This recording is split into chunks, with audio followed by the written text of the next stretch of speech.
December 10వ తారీఖు హరిహర క్షేత్రం అయ్యప్ప టెంపుల్ కాడికి ప్రారంభమైన మన సైకిల్ యాత్ర స్వామి ఈరోజు కర్ణాటక బార్డర్ మధ్యలోకి వచ్చాం స్వామి. ఈరోజు టార్గెట్ వచ్చేసి 68 కిలోమీటర్లు అయ్యప్ప. ఇప్పటికీ వచ్చేసి 40 కిలోమీటర్లు తొక్కాం స్వామి.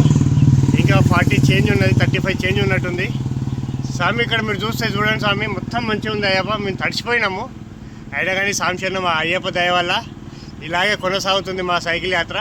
ఈడ కూడా బ్రేక్ కాలేదు స్వామి. మీ అందరి ఆశీర్వాదాలు మాకు ఉండాలని కోరుకుంటున్నాం స్వామి. స్వామి శరణమయ్యప్ప. స్వామి ఈ యాత్రకి మాకు ఆర్గనైజ్ చేసింది Shri Ayyappa gardening service private limited Guruswami గారు, రజనీకాంత్ గారు. ఆ స్వామి ఈరోజు మాతో లేడు, ఇంకో 2 రోజులలో మాకు మీట్ అవుతానని చెప్పారు. ఆ స్వామి లేకుండా కానీ మాకు ఏ ఇబ్బంది లేకుండా అన్ని సౌకర్యాలు చేపిస్తున్నాడు స్వామి. ఆయనకి అయ్యప్ప ఆశీర్వాదాలు ఎప్పుడు ఎల్లవేళలా ఉండాలని కోరుకుంటున్నాం స్వామి. మీ యొక్క ఆశీర్వాదాలు మా పై ఉండాలని కోరుకుంటున్నాం స్వామి. స్వామి శరణం అయ్యప్ప. స్వామి శరణం అయ్యప్ప. శరణం స్వామి శరణం అయ్యప్ప.